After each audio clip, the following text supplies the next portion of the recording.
Welcome back to another breakdown of Inimba, and today's episode gives us one of the heaviest emotional gut punches this season has delivered so far.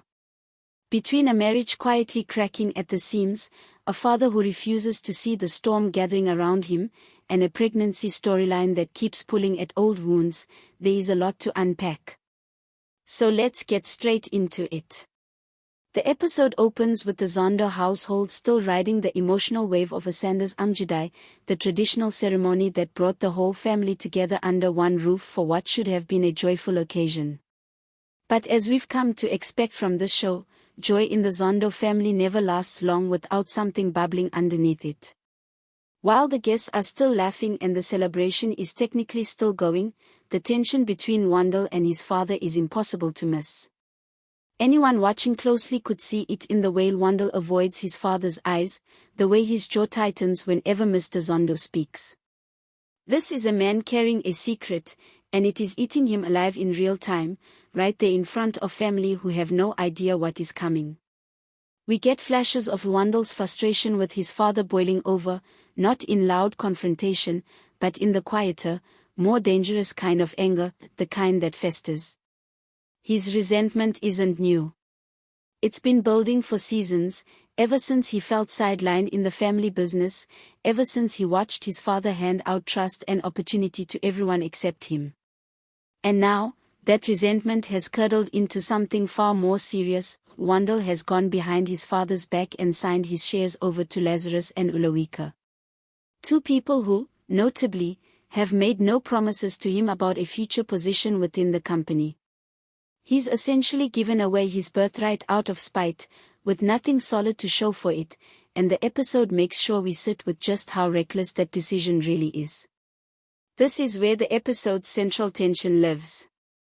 Because if Wandle keeps handing over pieces of the family legacy on nothing but bitterness and impulse, he stands to walk away with absolutely nothing. Lazarus, ever the calculated operator, is documented pushing paperwork forward quickly, telling Wandle that everything will be explained tomorrow, that all the documents will be sent over, that Wandle only needs to sign and trust the process. It's the kind of vague reassurance that should set off alarm bells, and viewers watching from the outside can see exactly where this is heading even if Wandle can't.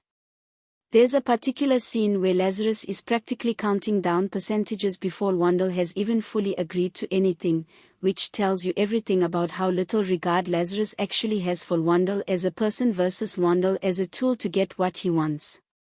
Meanwhile, on the other side of this unraveling web, Sydney is dealing with her own quiet devastation.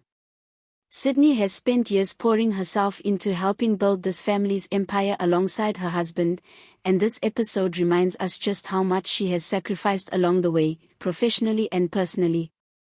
She was the first to sense that something was deeply wrong, and true to her character, she isn't the type to sit back and pretend everything is fine. Sydney corners Wandle, and what follows isn't a screaming match but something colder and more devastating, a wife looking at her husband and realizing she no longer fully recognizes the choices he's making. She questions why he isn't seeing the signs everyone else can see, why he's letting his own bitterness make decisions that could unravel everything they've built together. It's in this confrontation that the episode's title moment lands. Sydney finally connects the dots and realizes the scale of what Wandle has done behind closed doors. The betrayal isn't just against his father. In Sydney's eyes, it's a betrayal of their shared future too. What makes this sequence so effective is that the show doesn't paint Wandle as a cartoonish villain. He's a man who has been slighted, who feels invisible in his own family, who has let that pain calcify into poor judgment. Sydney's disappointment doesn't come from a place of moral superiority, it comes from genuine fear for what he's throwing away, and genuine hurt that he didn't trust her enough to include her in a decision this massive. There's a moment where she asks him, quietly, whether he even considered what this would do to them if it all falls apart, and his silence says more than any line of dialogue could. While all of this simmers, the episode shifts to a lighter but no less loaded storyline involving Zethu, who is due to give birth any day now. The family's excitement is palpable, but so is the underlying tension between Zethu and her sister Thokozile. Thokozile, in true excitable anti-fashion, has already started treating the unborn baby as if it's practically her own, fussing, planning, and constantly overstepping in ways that are equal parts endearing and exhausting. Zethu, understandably hormonal and protective, finally snaps at her sister in a scene that's both funny and pointed. She reminds Thokozile, in no uncertain terms, to pump the brakes. This is her baby, not Thokozile's, and no amount of good intentions gives her the right to make decisions about names, gender reveals, or birth plans without being asked. It's a moment of comic relief, but it also quietly underscores a theme running through the whole episode: boundaries, and what happens when people don't respect them, whether it's Thokozile overstepping into her sister's pregnancy or Wandle overstepping the trust of his entire family.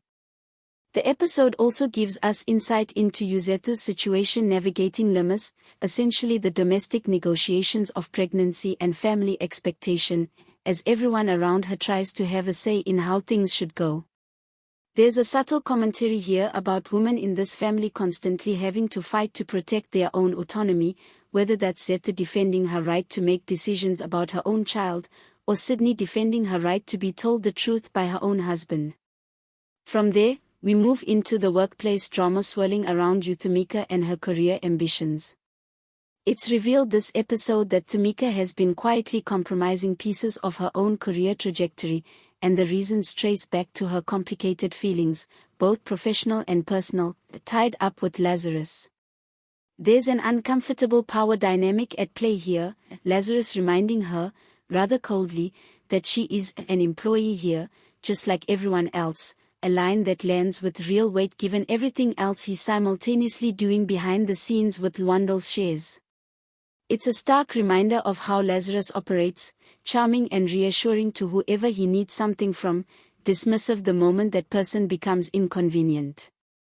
Thumika is told the rest of the staff won't be informed of certain internal changes until the time is right, which, given what we already know about the shady share transfer, feels less like discretion and more like control. The episode does a great job of drawing a parallel between Thumika and Wandle here. Both are making choices driven by feelings that cloud their judgment, both are letting Lazarus quietly manipulate the terms of their trust, and both are going to have to reckon with the consequences once the full picture comes to light. We then transition into what might be the emotional heart of the episode, the flashback and family conversation around Canva's graduation. This section slows the pacing down deliberately, giving space to grief that the show has clearly been building toward for a while. The family recalls the day of Canva's graduation celebration, a day that should have been pure joy, hosted with real warmth, full of people who loved and admired him. But the episode uses this memory to explore how grief doesn't disappear just because time passes, it resurfaces in unexpected, tender ways. We learn that young Yanga, with the kind of innocent, well-meaning heart only a child can have, decided to do something sweet for her parents, dressing up, wanting to be part of something that would make the wounded parts of the family feel whole again, even if she didn't fully understand the depth of what she was stepping into. It's an incredibly tender sequence, and it's clear the show wants us to sit with the bittersweetness of it, a child trying to heal old wounds she didn't create, simply because she loves her family and wants to see them smile again. This leads into Lathi's reflection on his own healing process, and how he's slowly, tentatively, been finding ways to move forward without letting go of Canva's memory. He talks about learning to live alongside grief rather than trying to outrun it, admitting that even now, certain moments, like seeing Yanga dressed up, ready to stand in for the joy that graduation day should have carried for everyone, catch him off guard emotionally in ways he wasn't prepared for. It's a beautifully written piece of character work, showing a father who has done real internal work but is still human enough to be blindsided by grief when it resurfaces unexpectedly. But then the episode pivots into something more troubling, Thumika's mental state. As the family continues discussing Canva's graduation and the emotional echo still rippling through the household, we see Thumika begin speaking to photographs of Canva as though he was still present, as though he might genuinely walk in and collect his own degree. It's a haunting, quietly devastating scene, played with real restraint rather than melodrama, which makes it land even harder. Lwandle watches this unfold with growing concern, and we can see him wrestling with fear for her, worried that this kind of emotional regression could pull her back toward the depression she has fought so hard to climb out of. There's real tenderness in how he handles the moment. He doesn't scold her or panic outwardly, but internally, the episode makes clear that he is deeply shaken by what he's witnessing, and unsure of how to help her through it without making things worse. This storyline sits in quiet contrast to everything happening with Wandle and Sydney. Where Wandle's crisis is one of ambition and pride curdling into betrayal, Inimba's is one of grief that refuses to stay buried, resurfacing in ways that worry the people who love her most. Both storylines, though wildly different in tone, circle the same central question the episode seems to be asking: what happens when the people we love make choices, consciously or not, that put everything at risk, and how do the people around them respond with love instead of judgment? As the episode winds toward its close, the dinner table scene brings several of these threads back together. There's tension in the air that no one directly names, but everyone can feel. Sydney's guarded expression as she watches Wandle from across the table, Lwandle's careful attentiveness toward Inimba, though Kazal still hovering a little too closely around Zethu. It's a masterclass in ensemble blocking, using body language and glances rather than dialogue to communicate just how much unspoken emotional weight this family is currently carrying. The final scenes leave us with more questions than answers, which is exactly the kind of cliffhanger energy Inimba does so well. Will Sydney confront Mr. Zondo directly with what she now knows about Wandle's betrayal, or will she try to protect her husband from the fallout, even after everything he's done? Will Lazarus's manipulation of both Wandle and Inimba eventually catch up with him once the family starts comparing notes? And perhaps most emotionally pressing of all, will Lwandle find a way to gently support Inimba through this fragile moment without pushing her further into isolation? What this episode does so well is remind us that Inimba has never really been about grand villains and easy morality. It's about people, flawed, grieving, ambitious, frightened people, making choices under pressure that ripple out further than they ever intended. Wandle isn't purely a traitor, he's a man who let years of feeling overlooked push him into a decision he may not be able to undo.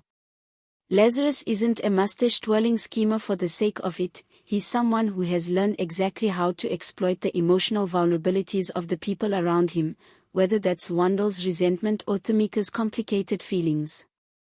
And Sydney isn't simply the wronged wife, she's a woman trying to decide how much of herself she's willing to keep fighting for a marriage that might already be compromised beyond repair. As always, the performances this week deserve real credit. The actor playing Sydney brings an incredible amount of restraint to what could have easily been an over-the-top confrontation scene. Her devastation reads in her stillness rather than in raised volume, which makes the moment she truly connects the dots about Wandle's betrayal hit that much harder. Meanwhile, the quieter Inimba scenes are handled with real sensitivity, avoiding the trap of turning grief and mental health struggles into spectacle, and instead letting the audience sit uncomfortably with how easily unresolved pain can resurface even years later. Where does this leave us heading into next week? All signs point toward the truth about Wandle's shares coming out into the open. It's simply a matter of when, and who breaks the news first. Given how quickly Lazarus and Lwandle are moving to finalize the paperwork, and given that Sydney is now fully aware something is deeply wrong, it feels inevitable that Mr. Zondo himself will find out sooner rather than later. And when he does, the fallout is likely to reshape the entire family dynamic we've come to know. That's everything for this episode of Inimba. As always, drop your thoughts in the comments. Do you think Sydney will stand by Lwandle through this mess, or is this the beginning of the end for their marriage? And how do you think Mr. Zondo is going to react once he learns just how far his son was willing to go? Let me know what you think is coming next, and I'll see you in the next review.